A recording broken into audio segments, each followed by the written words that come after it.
What's up, boys? We are back with another video, and today we are going to be talking about my training split, and how exactly you should decide what your training split is, because my training split has changed very much, and it isn't because one split is better than the other split. It's more so because as your body evolves, it needs different things, mainly because you get more fatigued the more muscle you have or the heavier weight you're moving. So your split is gonna change based off your experience level, and in this video I really want to talk about all the splits I've gone through, what my thoughts are on them, if you should try them, and how you should know what experience or what split you should do based off your experience level. Now in the gym today, I am doing 315 for a double. We're gonna aim for a 2-second pause, but we don't wanna ramp the RPE too high. So we're gonna try to maintain that pretty easy, but 215 double for 2-second pauses. And I'm pretty excited for that. We're really just gonna continue ramping up, like I said previously. So I'm gonna listen to some music, get in the headspace to hit a good ass lift, and I'll see you guys inside of the gym. First, I'm gonna talk about my current split. So my current split, I squat once a week, I bench twice a week, and then I deadlift once a week. The idea of this split is I don't build too much fatigue on my legs like I used to squat twice a week and deadlift twice a week. That's a lot of work on your legs. The more you progress, it's hard to handle that. You're not gonna recover as well, and you really just can't train to the same level of intensity. Now on bench, this gives me sufficient volume. I don't really need motor pattern training anymore because I have benched so much. So now it's just as simple as building strength, building muscle. It's no longer trying to get 4 days in a week so I can constantly work on my motor patterns. Now it may seem obvious, but you want to lock in just as much for your easier sessions as you do for your more difficult sessions. Now, why exactly is this? It's because you need to be moving the lighter weight as fast as possible and build as little fatigue as possible. You can imagine, if I'm moving 315 extremely easy because I'm locked in, then I'm going to be able to move 365 easier because I'm gonna build less fatigue on 315. It's gonna move faster, I'm gonna have more reps in reserve. And in general, if you keep that idea in mind when you're doing higher reps too, then you're gonna be less fatigued at the end of your sets. You're gonna have more reps available, and in general, more reps converts to a higher 1-rep max. Now in general, for powerlifting, 4 days a week is going to be better, but there is an exception for 5 days a week. If you handle fatigue very well, and you are newer to the gym, then you would likely make a lot of progress on 5 days a week. This is what I did for a while. And one factor to consider if you want to really understand your recovery, get your testosterone tested. That's actually the biggest factor in how quick your body recovers from these workouts. So if you have higher testosterone, you're likely going to do better from more volume. If it's on the lower or more average end, then just stick to 4 days a week. You're still going to make very good progress. It's going to be more consistent long term. Now, what is the idea of 5 days a week? The idea isn't necessarily to build more strength or muscle.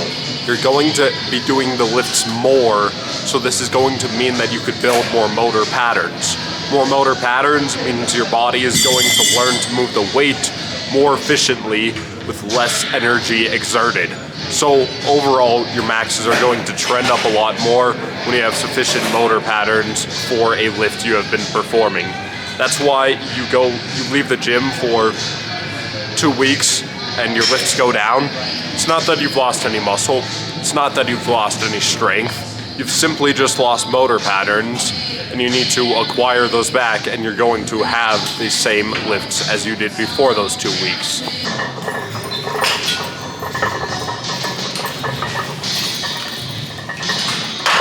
So 295 was feeling pretty weightless, really light, really easy. Didn't fatigue me at all, but what I learned from that going into this 315 is that I should probably use wrist wraps. I haven't been using them for the past few weeks because of this, but my wrist didn't feel too stable. I think it moved a little bit, which is just energy leak. You're not efficiently putting energy in the bar if your wrists move at all. So I think I'm gonna go ahead and try out the wrist wraps again for this next set. And what else did I learn? I think I needed to descend a little bit quicker. My right pec, I believe it is feeling pretty tight. So I'm gonna real quick do some arm circles. Nothing static, that's not good to do before your lifts. You're not gonna move weight as effectively if you do any static stretches. Just gonna do things to loosen my body up so I can descend a lot quicker on this 315. Make it move just as fast as that last rep.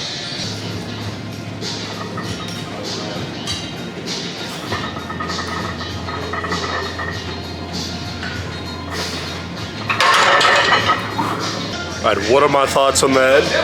I think it moved okay, a little bit disappointing, mainly because we weren't too explosive, too poppy with it, but that's kind of expected when I'm doing a longer pause on top of my chest. Hard to develop momentum out of the hole, and I'm not gonna lie, before the set I completely forgot about wanting to descend faster. So I didn't do that. It's normally something that happens with fatigue. You start descending slower, you stop exploding as much. Because of that, you get less stretch reflex. So it sort of compounds. Now, it's not that big of a deal because before you PR, before you peak your body, you're going to be cutting that fatigue. So either way, you're gonna fix that issue, but still a little bit frustrating. I think I had about 2, maybe 3, probably 2 more in me with the same duration of pause. So not amazing, but on Thursday I'm gonna be going for 325 again, and we're going to be doing 3 singles. This is sort of upping the volume and really helping us get used to that 325 weight. We're not gonna be doing the long pause. We're gonna do a slight pause, just long enough where we could get a press command, and we're gonna explode up immediately. So we are going to be moving 325 a lot easier than 315 because we're actually going to be maintaining that tension, and this is going to prep us for anything where we pause for less time.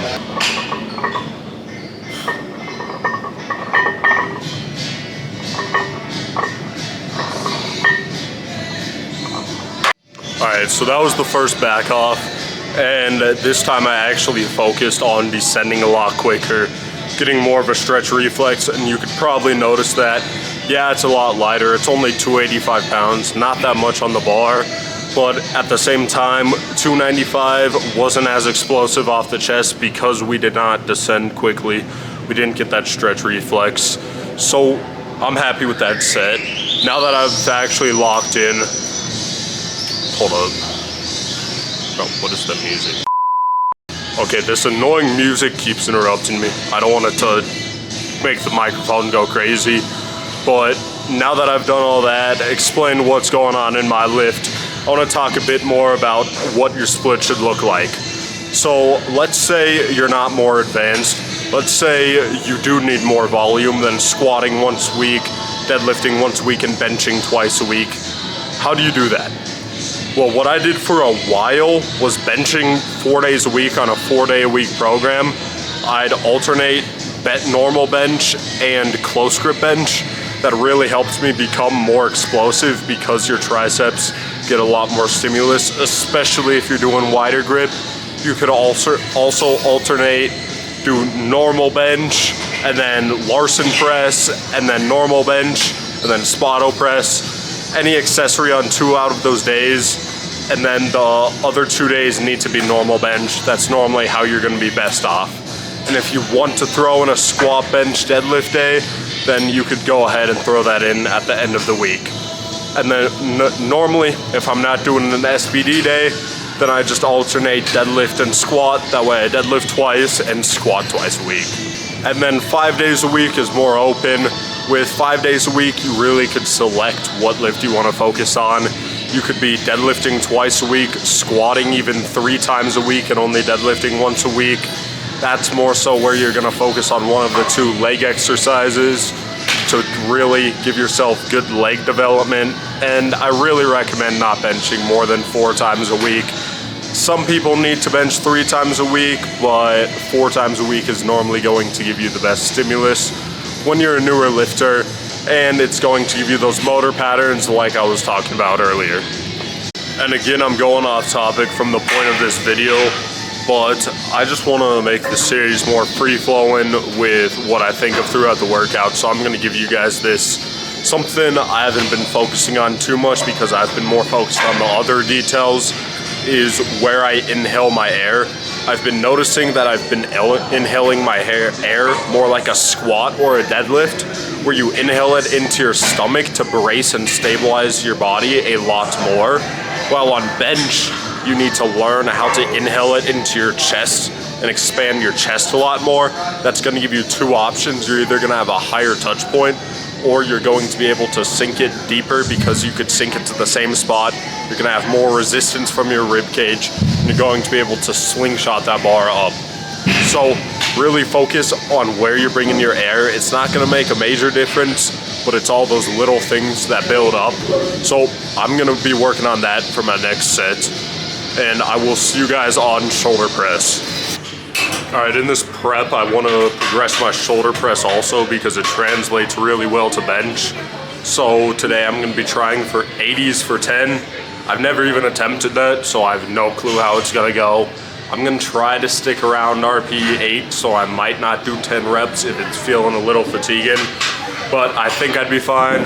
We'd see. And something else I haven't mentioned, this day, you probably noticed that this is my longer pause day on bench. So I'm really trying to develop a more explosive, more tension on my bench when I do press for when I do get heavy. So I'm gonna go ahead and go heavy this day. And then when I am doing my 1 rep on bench, so Thursday, I'm gonna be more explosive with my shoulder press with a lighter weight, really focus on exploding up because that's gonna translate more to the 1 rep rather than building more muscle like I am today.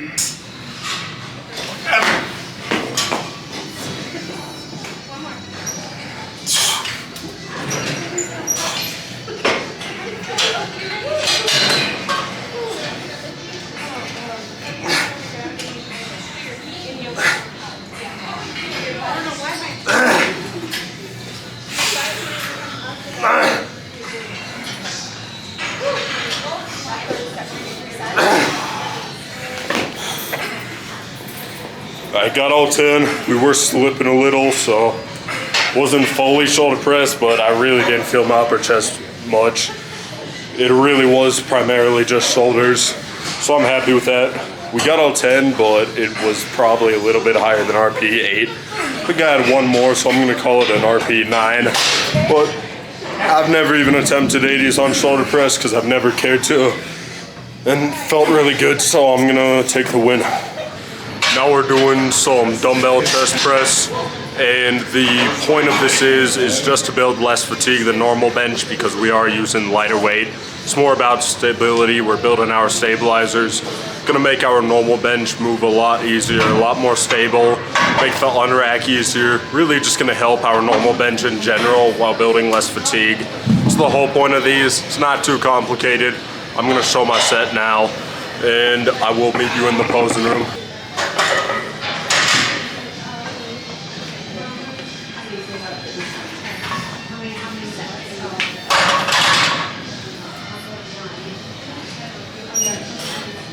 I mentioned my chest was a little tight back when I was benching. I'm really feeling it now. I was supposed to do 3 sets of this, but I'm just gonna cut out the last 2 sets because I wanted to recover for next session.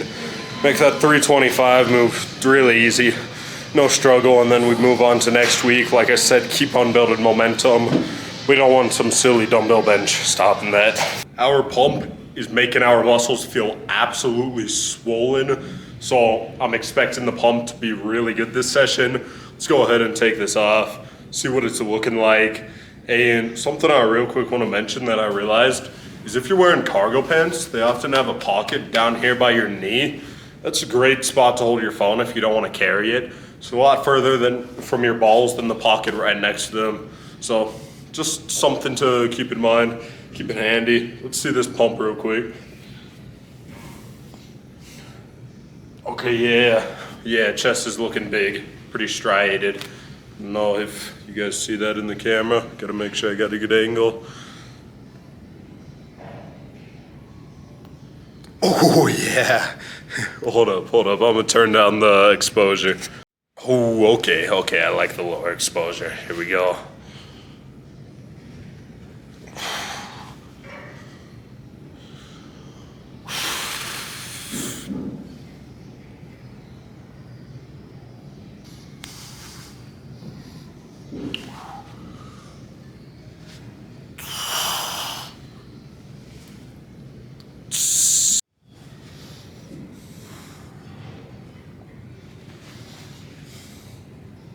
Alright boys, that is the lift for today. Hope you enjoyed. As lifelong learners, perspicacity is our grindstone for success. Keep on grinding, boys.